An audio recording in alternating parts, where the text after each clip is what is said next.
whereupon young Perkins smiles and begins ambling toward his cousin's home, anxious to see his grandmother, but not so much Bessie May or Silas. Skipping down the country road, young Perkins' heart is turned to that of his grandmother. All the while his mind reflects on the looks on the faces of the deputy and his sick-minded sycophants. The day's waning sun reflects the passing of an hour as young Perkins reaches the door of his aunt's house, calling out, "Grandma." The young man runs to the front door, not bothering to knock. He opens the door. His eyes at last fall upon that of his grandmother, who is seated on the couch, Bible in hand, reading from the book of Proverbs. Upon seeing the young man, her face is alight with joy. "My lord, how's Grandma's baby?" Young Perkins bursts into tears and rushes forward. Dropping to his knees, he wraps his arms around his grandmother's shoulders. "Grandma, Grandma." Unable to speak, his deep emotions render him mute. Through groans, through a broken heart, through a well of the bitterest of sorrow, young Perkins releases a torrent of tears, unburdening his pent-up emotions. Hearing the commotion, Bessie May appears from the kitchen. Smiling, she informed young Perkins that Pastor Jackson had just left. She smilingly informed them that Jonah is in fact safe and is serving time at the juvenile detention center in the next county. Her trusting confidence in the pastor's lies sends young Perkins into a deeper fit of weeping. How badly he wishes to reveal the truth, how badly he wishes to unburden his soul. Young Perkins burns to reveal the true blood of the sheriff. The mind-bending tension punishes young Perkins, lashing him with a red-hot cord as he ponders the pastor. Pastor Jackson, the very man that the town's colored folks had put so much trust in, so much faith in. He and the sheriff were of the same blood. They had been born of the same mother. Young Perkins' heart bled for Bessie May, even for someone as loathsome as poor Silas.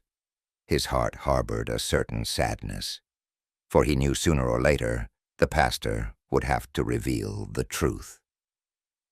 Young Perkins anticipated that after the passage of the week or so, the pastor would come with hat in hand and explain to the two that Jonah had suddenly taken ill. Young Perkins was disgusted to know that the pastor would return in like manner and reveal the passing of young Jonah from some sort of malady, perhaps pneumonia, all the while knowing the truth. Jonah had fallen prey to the mob. He had been tortured, mutilated, presented as sacrifice to the thing that hungered in the town square. His agony, his blood, feeding its roots, its limbs, its every branch, glutted. "Now, baby, calm down now." His grandmother's soothing voice eases young Perkins. Like a heavenly balm, the young man finds his soul at peace. Young Perkins rests his head in his grandmother's lap, lost in a tranquil moment of bliss. But only briefly, Bessie May disturbs his moment of solace by informing him that the pastor wants him to be baptized the next day, immediately after church. Her words causes young Perkins to reflect on the pastor's earlier conversation with the sheriff's accusatory tone reminding his brother of the necessity of the performance of the baptismal act. Faith assured by merely immersing one in water and mumbling a few antiquated verses from an antiquated book, a book that had too often been deemed simply unnecessary. Most disregarded it, while others chose to pick and choose certain verses as an excuse to chastise, enslave, condemn, and abuse. It had no real power. Every Sunday, when so-called men of God would open it and read from its passages, they spoke of deeds done long ago, congregations which shout out praises of miracles the likes of which hadn't been performed for well over a millennia. Kevin hadn't been baptized, yet no harm had come to him. Surely Silas hadn't been baptized, and yet again no ill had befallen him. Curious? Curious. Like a jigsaw puzzle, young Perkins attempts to connect the missing pieces. The conjure woman, old Granny Hagen, her shadow. He remembered now. Jonah had attempted to elude Silas and had tripped and fallen in the center of the road, right at the old woman's feet. He had been... What was it? One of the women yelled. Yes. The young man snaps his finger as he remembered. Yes. She said, "My lord, he's been overshadowed."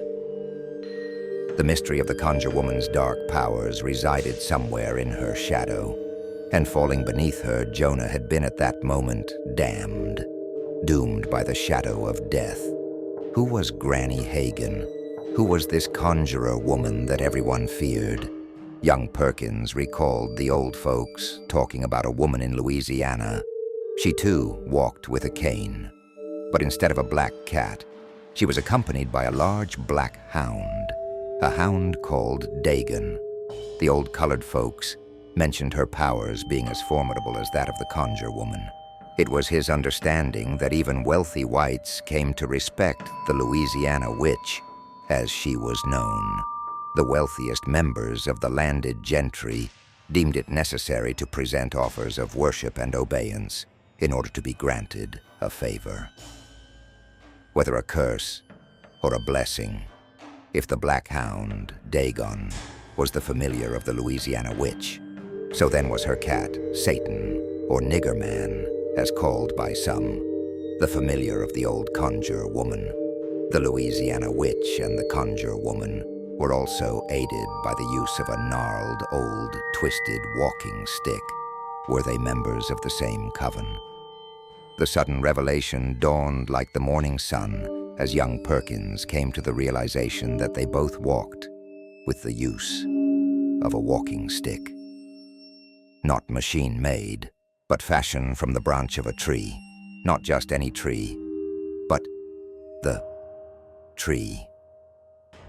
The thick, dark, coated resin of the twisted branches of the tree were exactly the same as the walking stick used by the conjure woman. All knew where the conjure woman resided, in an old shack near the edge of the swamp.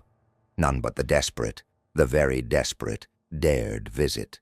Perhaps on rare occasions a young mother, whose child is sick with a fever, on the verge of death, would find herself at the old conjure woman's door, begging for a potion of restoration.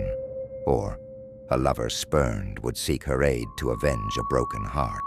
Hell hath no fury. For all who knew the old conjure woman knew that she exacted a price, a payment not in coin but in blood. If one wished for the conjure woman to perform her magic, they would have to sign a parchment in blood. Whereupon the seeker would be required to perform whatever act the conjure woman deemed necessary at that time. Some would find the price too high and flee from the shack, only to become lost in the swamp, where perhaps a hunter would, after days, weeks, even months later, stumble upon the bloated corpse. Young Perkins was determined to discover the conjure woman's secret, perhaps steal the cane, and thus by doing so, render her powerless, her shadow becoming inert. But to do this, he would need an ally. He would talk Kevin's mother into allowing him to be baptized that Sunday after service, along with himself. Not wishing to leave his grandmother, young Perkins is caught in a quandary, wishing to remain for dinner or return to the widow. Longing for the taste of his grandmother's home cooking, the young man finds his primary objective is the safety of young widow, she being alone in the house. His stomach begins to churn. His face forms a grimace. A cold chill slowly creeps up his spine as he reflects on the heated, animalistic expressions on the faces of the deputy and his pack of